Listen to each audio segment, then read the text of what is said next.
Today we're going to solve my problem of how to store my Portland cement in my basement, so we're off to Home Depot with my daughter. I went online to find the metal trash cans. That's what I find very hard to find in the stores around here. But what I've got is an aisle number, and here we go. Where is aisle number 10? Down that way, okay.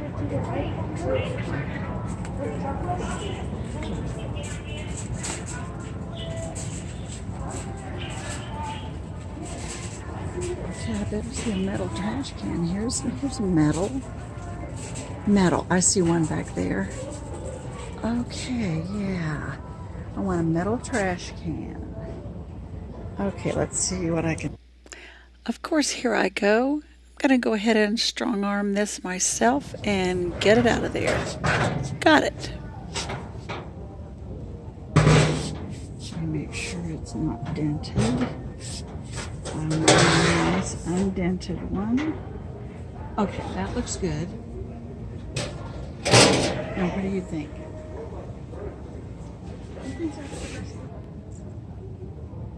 That's all I need then. So we've got what we needed and crammed it into the back seat because it wouldn't fit in the trunk. And now we're back to the workshop to see what we can do. Okay, for storing my dry ingredients, my Portland cement, I'm planning on keeping the big heavy container on this little rolling cart that I have so that I can push it around where I might need it, such as out on the deck. Because when I do ladle the cement out, I want to be out in the open air. But I've got a 10-gallon metal trash can here, and in this instance I have one of those 45-pound bags of the Portland cement down in it. I've not emptied that into the can yet, but that's what I'm going to do so that the cement will stay fluid and pourable and not start its hydration process before I decide to make my container. The lid fits fairly tightly. In fact, I really have to struggle to pull it off. But that's going to be the arrangement.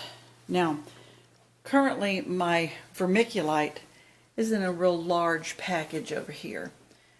So I will probably later get another large trash can to store that in. But I've got a little bit here, which I'm going to mix together with that.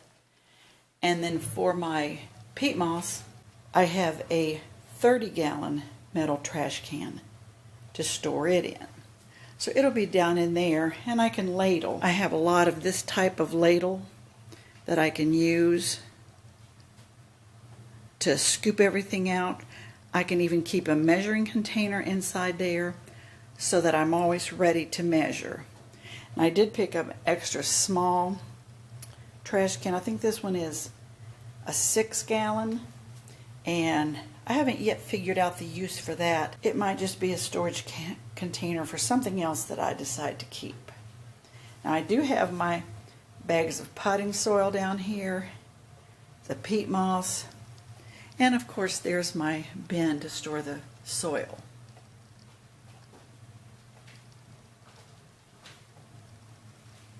But this is the arrangements I have for the dry ingredients.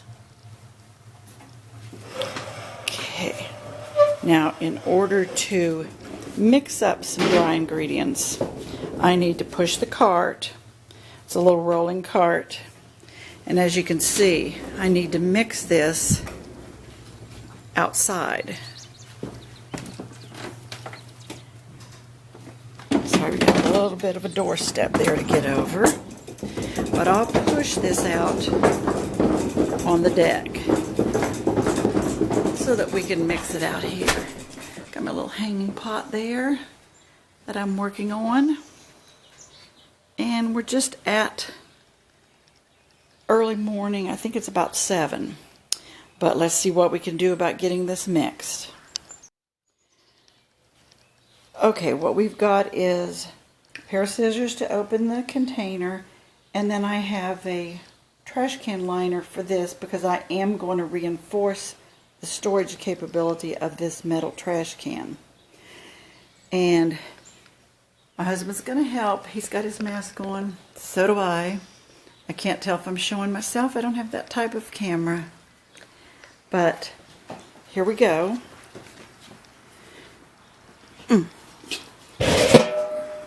Here is my Portland.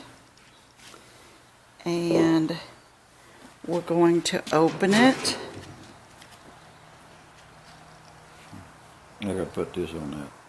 Oh, you do? You ain't gonna leave it down in there. Oh, you're talking about left, like you meant left in the trash can. Okay, so here we go.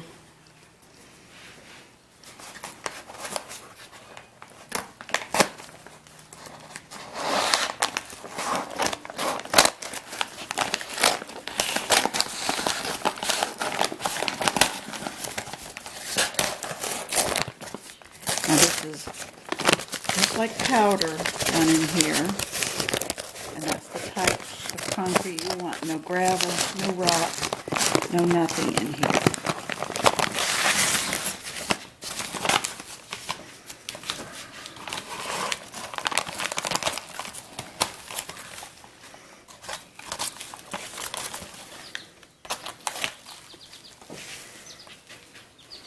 Okay, and you can see how this is just very dry.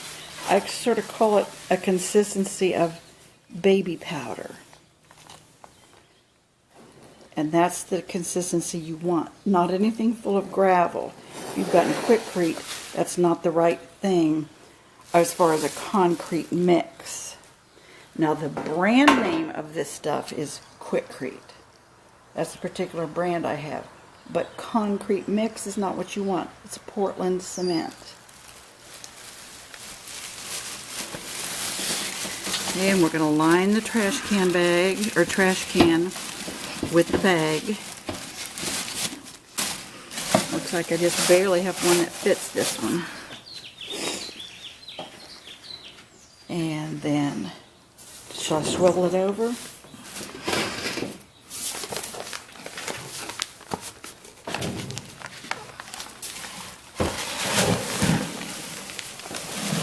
And this is why we have the masks on, because it is going to be dusty. This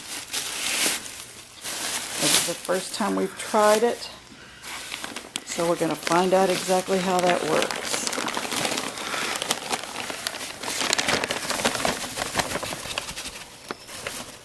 There we go. So it looks like it might be about halfway full. And I'm just going to open it like this to show you, but I intend to close that bag for storage purposes. But there's my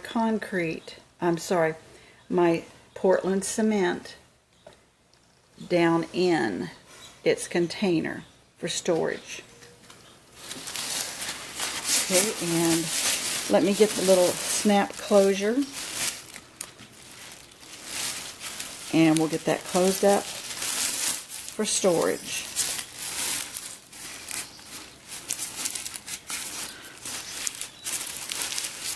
Okay. I'll get the snap storage. And we're going to put the little snap around there to hold it, and then put the lid back on the container. And that's how I plan to store the Portland cement. I think that'll work just fine.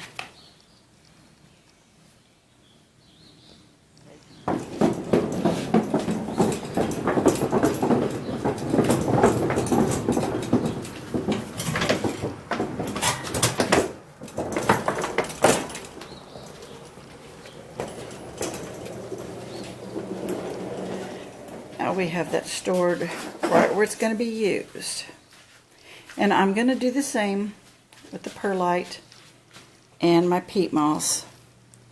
And this will be my dry ingredient area. And we do have the dehumidifier in here so that I can keep it going. Now right now we've emptied it. It does pulls a lot of the humidity out of the air down here. I keep it set on 45, which is really low, but I want to err on the side of caution for these dry ingredients. Well, thanks for joining me today, and that's how I am planning on storing my Portland cement so that it doesn't hydrate too early on me. Be sure to like, comment, and subscribe, and watch some more of my videos. Thanks for watching.